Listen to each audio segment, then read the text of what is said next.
Hi, I'm Mike Krause, your guest today for Devil's Advocate. Your usual host, John Caldera, is actually in a lockdown sensitivity re-education camp. We have no idea when he's getting out of that thing. A little bit later in the show, we're going to talk about manufacturing in Colorado and whether we still actually make things to sell and make life better here in Colorado. But first, we thought we'd talk about the big narrative going on in the country around criminal justice and the relationship between the police and predominantly black communities. And we've seen this with these large-scale incidents that have been driving a narrative, Ferguson, Baltimore. And you're seeing these narratives being driven mostly by political interests. So you have Black Lives Matter and you have Blue Lives Matter, and then there's my preferred one, which is, everyone's life actually matters. But one of the things that doesn't get talked about a lot is the impact of over 4 decades of the war on drugs on the relationship between police agencies around the country and these predominantly black and inner city neighborhoods where you're seeing this real turmoil happen and this real distrust between police and the citizens. So to talk about this, we have a couple guys who know a thing or two about this. Art Way, Colorado State Director for the Drug Policy Alliance. Thanks, Art. Thanks for having me. DPA is an interesting policy shop. There's some that do marijuana-specific work, but DPA, as far as I know, is the only, in fact, they're worldwide now, right, that does specifically all the many nexuses of drug policy. Give me your 1-minute elevator pitch on DPA. We're out to end the drug war. Really what that means is we look to remove the impetus of criminalization from drug policy as much as possible and still maintain public health and safety. So really establish a public health approach to drug dependency and drug use. So things like mandatory minimum sentences where drugs are involved, we don't think that's right. And we have 3 main issue areas: criminal justice reform, sentencing reform, that's one. Marijuana reform, we were involved in Amendment 64 here in Colorado. And then harm reduction. The most common notion of harm reduction involves syringe access programs that have shown a public health benefit to the community. So we take out the morality and the judgment and just focus on what really established public health and safety when it comes to drug policy. Excellent. And you're a local guy. You grew up right around here, right? I grew up in this neighborhood. Yeah. All right, fantastic. In fact, I think when we first met, you were actually with the Progressive Coalition? Colorado Progressive Coalition. Colorado Progressive Coalition. Absolutely. Okay, Jason Thomas from Law Enforcement Against Prohibition. You guys are an interesting outfit because you're former law enforcement or people who have been involved in the criminal justice system who have now come together to basically say that prohibition hasn't worked. Give me the 1-minute pitch on LEAP. Sure. Well, Mike, thanks for having us on. It's great to be here. So, Law Enforcement Against Prohibition is a worldwide organization. We're comprised of former district attorneys, judges, law enforcement officers, really most anybody that worked on the inside of law enforcement. We're now working to speak out against our current drug laws toward drug law reform. And really, we want to bring a spotlight on the unintended consequences that the drug war has caused. The oppression of minority communities, the prison industrial complex, but the social ills that the drug war was supposed to help prevent and stop, it's actually perpetuated and created much more serious issues that we now have to deal with. But LEAP's message is that all drugs should be looked at on their own, on their individual merit, and we need to reassess how we look at judging others that are either drug abusers or low-level drug criminals, so to speak, so we can get them help, so we can provide services that DPA and other groups provide to help them within society and not just lock them away and put them there until we're telling them they're done. All right, sounds good. Well, let's get into this. So we have these incidences that have driven nationwide and worldwide stories. So we got the Ferguson incident was the big one. We have what happened in Baltimore, Freddie Gray. I had the guy in New York choked out for selling individual single cigarettes. So you see these stories that have really driven this narrative of people being killed by police. And you're seeing a lot of unrest, and we're seeing a lot of, there are protest movements that spawned out of this thing. But interesting, I'm gonna read something that Senator Rand Paul wrote in Time magazine. He was writing about Ferguson and this thing specifically, and he writes, "The war on drugs has created a culture of violence and puts police in a nearly impossible situation." So first, let's talk about the cops first. What is it about the drug laws and drug policing that is so different from other policing and that puts the police in such a tough situation and, more importantly, drives such a wedge of community distrust between, especially in the communities that frankly need more policing more so than in other communities? Well, we find the proliferance of drug distribution, drug abuse, probably more in lower socioeconomic areas, and it has become over time, you know, a business, if you will, on a basic level. So the police are there to shut that down, which is contentious to begin with, but they're enforcing archaic laws, and not just that the laws are enforcing are archaic, but are now going to much greater lengths to protect themselves, but also show a much greater and damaging force in, you know, raids that we've seen and the issues in Ferguson and in Baltimore. So it's perpetuating, and it's perpetuating this distrust, as you mentioned, within the law enforcement community between the citizens and law enforcement. That, you know, you look at every community on their own and how they conduct their operations and business, but it comes down to community policing and for the cop on the beat to reasonably work with the citizens and not just come in and, you know, beat them down and say, okay, the law says this, we're going to lock you up. Again, coming back to the drug laws and, you know, how it impacts those areas. I remember Denver Police Chief White sat at this table, did this show a while back, and was talking about how it's absolutely vital for the police need people to be willing to come forward, report crimes, be witnesses to crimes, make reports, cooperate with the police in order to solve crimes against people and property. And in many ways, the drug laws actually are kind of contradictory to that, right? Because you have to, enforcing the drug laws is different than these other drug policing because it involves heavy use of informants.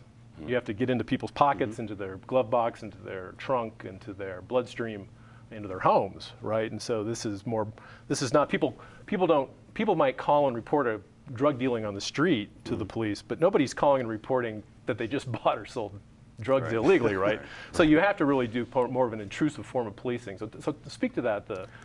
Well, you know, I think the black community, Latino community, there's always been problems with police. You know, you can go back to the 1930s or, you know, the 19th century, but I think what the drug war has done is incentivize what we would consider bad policing. You know, it's created really a militarized invading force in certain communities where convictions for DAs, arrest numbers in order to bring in federal funds is the primary focus. And it's not really about being a civil servant as a policeman. It's about coming into a community and getting results. And that type of behavior has caused a lack of distrust. It's created problems that go beyond simple public health and safety. And in many ways, the drug war has kind of codified the type of behavior and practices from law enforcement that we would consider, you know, disrespectful and flat out wrong. And, you know, over the last 40 years, the notion of who's a criminal, who's a drug offender, who's a drug seller has been tied to black communities. And if you can throw a label like that on somebody, you can take their lives with little impunity. You know, Dave Chappelle says police can get away with murder if they just sprinkle a little crack on whoever they kill. And I think that's probably what we're seeing. And so, you know, the drug war has kind of codified a lot of bad behavior and really created an invading force. And when you talk about trust and the ability to talk to somebody, it's gone out the door for arrest numbers and conviction rates. But in many ways, at the beginning of the drug war, the idea was that they were actually, the drug policing took place more heavily in inner city neighborhoods, predominantly black or minority neighborhoods, specifically because they wanted to go in there and address the crime that was associated with the drug trade and drug use. So in some ways, it started off where the more policing was more heavily predominant in those neighborhoods for what they thought was a good reason, because they needed the policing and people wanted to be safe and secure. But in some ways, it's turned into more of a and even the black and brown people invited the police at that time, because it was a problem they wanted to deal with. They want safe streets, right? Right, but I think we're starting to realize that prohibition in and of itself causes a lot of the problems around the violence that you see in certain communities.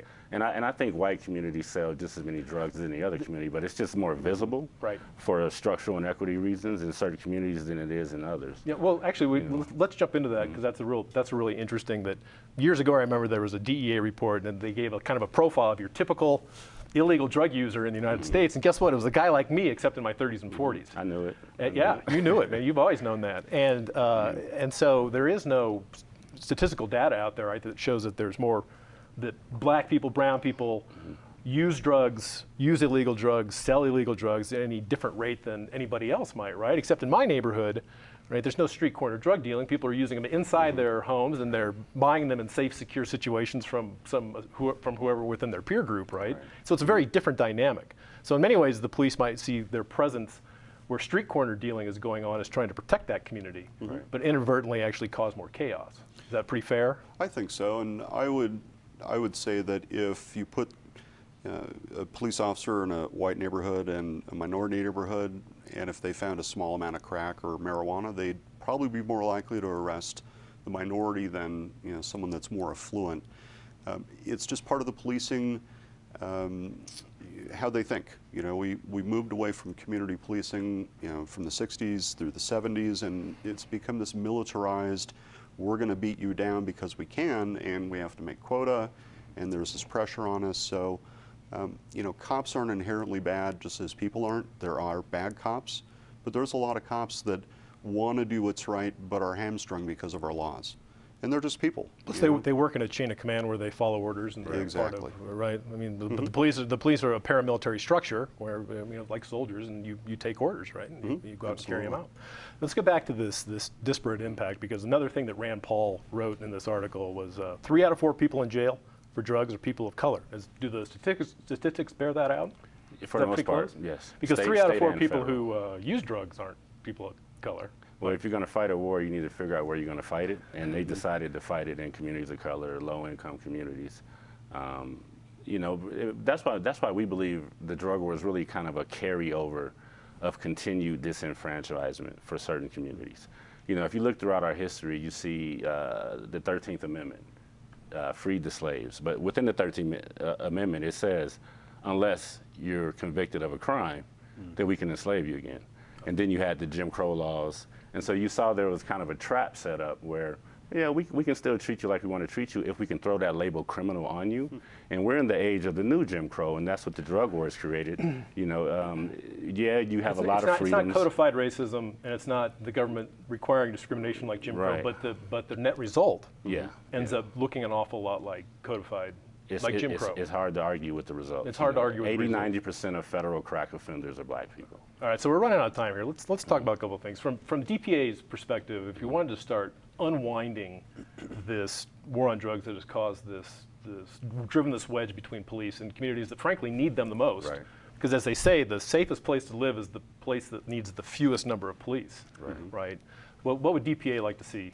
We should focus our policies on the user, on the demand. If 80% of all drugs used and sold are used and sold, and only by 15% of all drug users, the real problematic drug users. Let's focus our efforts and policies there instead of this punitive approach to try to hammer out the supply.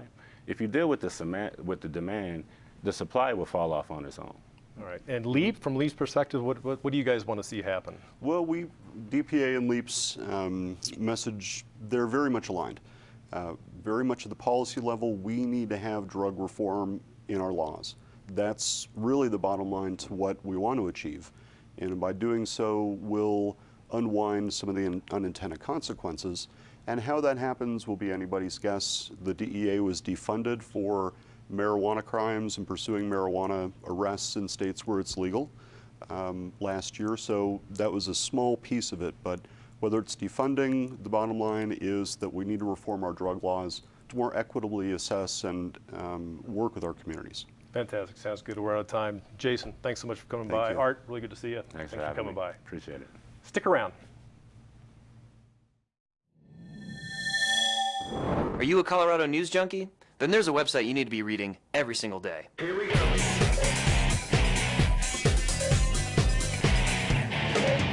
Lots of news junkies know about the Drudge Report, but did you know that there's a Drudge Report for Colorado called CompleteColorado.com? The editors at Complete Colorado scour newspapers, radio, blogs, magazines, television stations, and other media to bring you the content that matters most to you on a daily basis. In addition to the aggregated front page, there's also Complete Colorado Page 2. Page 2 has original reporting, investigative journalism, and political commentary from around the state. Complete Colorado is your complete source for Colorado news and commentary. If you're only going to read one website a day to get your news fix, make it CompleteColorado.com.